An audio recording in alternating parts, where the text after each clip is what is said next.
Okay, so now the principle of polarity, the spectrum of experience. Welcome.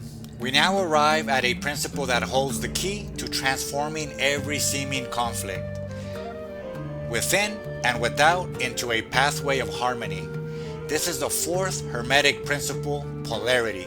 The Kybalion teaches that everything is dual, everything has poles, everything has its pair of opposites. It declares that opposites are not separate enemies, but identical in nature, differing only in their degree of expression. Hot and cold are not two different things. They are the same thing, temperature, measured at different points on a single scale. Love and hate are not alien to one another. They are degrees of intense feeling along the continuum of passion. This is the law that reveals light cannot be known without the existence of its shadow, and peace cannot be felt without an understanding of its counterpart. All apparent paradoxes may be reconciled. The world, in its surface appearance, seems to be a battlefield of irreconcilable opposites. But this principle invites a deeper sight. It asks us to see not just the poles, but the entire connecting line. Our spiritual and emotional freedom depends not on destroying one pole to live in the other, but on mastering the ability to move consciously along the spectrum that connects them. The avatar, the constructed self, the ego, the I, is perpetually stuck at one pole, terrified of raging against its opposite. The observer, our true nature, is the aware presence that can hold the tension of both, understanding them as two notes in a single chord, two colors in one light. Looking out at the world, we can see this principle carved into the very fabric of reality. Day gives way to night, summer gives way to winter, growth gives way to decay. Electrical circuits require both a positive and negative charge to flow. Every magnet has its north and south. These are not conflicts to be resolved. They are complementary forces that make dynamic existence possible. The universe operates not on either or, but on both and. Observing this same principle playing out in the human theater, the grand stages of politics, social debate, and even warfare become the most vivid external mirrors of unintegrated polarity. We often see factions not as partners in a dialogue, but as mortal enemies. One side claims right, the other left, and the vast fertile middle ground, the spectrum of nuanced thought, is abandoned as a no man's land. In this theater, as spiritual teacher Eckhart Tolle observes, the egoic mind strengthens itself by creating the conceptual other, the enemy. It needs this opposition to define its own fragile identity. The world's conflicts become macrocosmic reflections of an internal struggle. The fight to be right, to be separate, to win against a perceived opposite. The external drama of polarity is not a sign of a broken world, but of unmastered consciousness. It shows us what happens when internal, unresolved splits are projected onto the canvas of our shared reality. The war out there always has its correspondence in a war in here. To change that reflection, we must first understand the nature of the object being reflected. So turning the lens inward, here in our own being, the principle of polarity is not a theory. It is the very substance of our emotional and mental life. Our feelings are not isolated islands. They are points on a vast continuous map. Consider fear and courage. They feel like opposites, yet they both arise in the presence of a perceived threat. One is a contraction, a freezing. The other is an expansion, a moving forward. They are the same energy of heightened awareness, met with a different degree of acceptance and will. Think of grief and joy. Profound grief is the echo of a deep capacity to love and connect. They are not enemies. One is the poignant testament to the value of the other. Even pain and peace, as distant as they seem, contain each other. The deepest peace often arises in spite of pain, but from having fully moved through it, having traveled the entire length of the spectrum and found a stillness at its center. This is where the avatar lives, trapped at one of these poles. It feels a surge of anger and declares, "I am an angry person." It experiences a wave of sadness and believes, "This sadness is my permanent state." It becomes rigidly identified with the temporary weather of the psyche, fighting against the forecast, believing the storm is all there is. This identification creates suffering, for to be stuck at one pole is to be perpetually at war with the inevitable swing of life's rhythm, which we will explore in our next principle. Here, we meet a profound and liberating mystery of the mind. We might ask, where does this anger come from? Why does this thought of lack arise now? The observer, from its vantage point of pure awareness, understands a critical truth.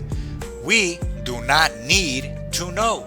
The frantic archaeology of the mind, digging through past memories to find the root cause of every thought, is often just the avatar's attempt to control the spectrum by analyzing a single point of light. It is a labyrinth within the dream. Our power does not lie in controlling the first spontaneous thought or emotion that arises at one pole.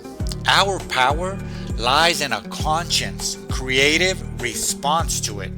A thought is just a vibration passing through. We are not obligated to build a house based on that thought. We are not required to engage with it, validate it, or let it define us. It is perfectly okay to not know its origin story. This non-engagement is not passivity. It is the supreme power of the observer who can witness the polarity without being captured by it. And from this spaciousness of not knowing, a new and potent desire can be born. I want to have a different thought to reflect a new outcome. This is the moment of true alchemy. This is us deciding to consciously move our point of awareness along the inner spectrum. To do this, we wield our three fundamental tools: intention, awareness, eloquence. Awareness is the compass on the inner map. It is the capacity of the observer to feel our current location on the emotional spectrum without judgment. Before we can travel from frustration to patience, we must first acknowledge I am here at the pole of frustration, or whatever it may be, feeling its texture in the body, the heat, the tension. Awareness simply notes the coordinate. It does not condemn the location. It creates the crucial space between us and the emotion, allowing us to see it as a temporary state, not our identity. Intention is our chosen destination. From the space carved out by awareness, we set our course. This is not the avatar's desperate wish for the external world to change. It is the observer's clear choice for an internal state that resides at a different, more harmonious point on the same line. We declare, I intend to move toward patience. I intend to find the calm within this energy of agitation. We are not trying to destroy frustration. We are choosing to explore the spectrum toward its other pole. Eloquence is our vehicle for the journey. It is the art of using language and metaphor to reconceive our experience, thereby changing its vibrational signature. The old limiting thought was a stark, polarizing label. This is unbearable. Using our understanding of polarity, we apply eloquence. We find a metaphor that encompasses the whole line, not just the end point. We change "this is unbearable" to My current experience is an intense pressure within the vessel. I am not breaking. The vessel is being tempered. This pressure is the same force that will later allow for profound steadiness and resilience. Feel the shift? The first statement solidifies a position at the pole of overwhelm. The second acknowledges the intensity while reframing it as part of a transformative process on a continuum between fragility and strength. We are not denying the difficulty, we are changing our relationship to it by seeing it as part of a larger intelligence spectrum. This is the language of conscience transmutation. This practice, which we can call navigating the pendulum, is designed to give us a direct experiential mastery of the principle of polarity. Finding a quiet space, we sit comfortably and close our eyes, bringing to mind a recent, moderately charged situation where a negative emotion was felt. Perhaps frustration with a delay, anxiety about a task, or hurt from a comment. First, locate with awareness, feeling into that emotion, not analyzing the story behind it, simply feeling its quality, where it is sensed in the body. Is it tight, hot, heavy, fluttery? Mentally noting our current coordinate, I am sensing the energy of frustration. Second, identify the opposite pole. Now asking ourselves, what is the opposite quality on this same spectrum? If it's frustration, perhaps the opposite is patience or calm acceptance. If it's anxiety, perhaps the opposite is trust or excitement. Not overthinking it, going with the first felt sense of its counterpart. Third, travel with intention and eloquence, holding that felt sense of the original emotion, frustration, gently bring into the heart mind of a clear memory or a vivid imagination of its opposite, patience, recalling a time deep patience was felt, or imagining what that state feels like in the body, cool, open, spacious. Now, using the breath as a bridge, practicing moving our attention between these two poles. Inhaling and feeling the memory of patience. Exhaling and acknowledging the present feeling of frustration. Inhale patience, exhale frustration. Doing this not to get rid of frustration, but to feel that they are 2 points on the same line of our conscience experience. We are the awareness that contains both. Finally, rest as a spectrum itself, releasing the specific emotions, resting back into the awareness that witnessed the entire exercise. We are not the point of frustration nor the point of patience. We are the vast, knowing space in which all points on the spectrum arise and play. We are the line itself and the consciousness that knows that line. We learn that nothing in our experience is an isolated enemy.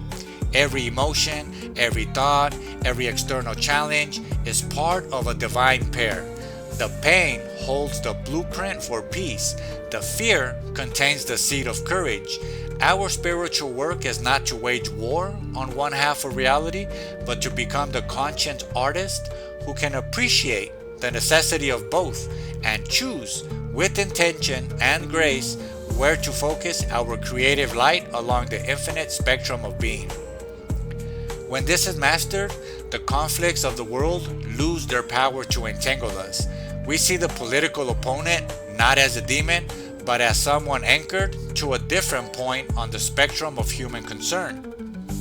We see our dark moods not as failures, but as visits to a pole from which we now possess the tools to return.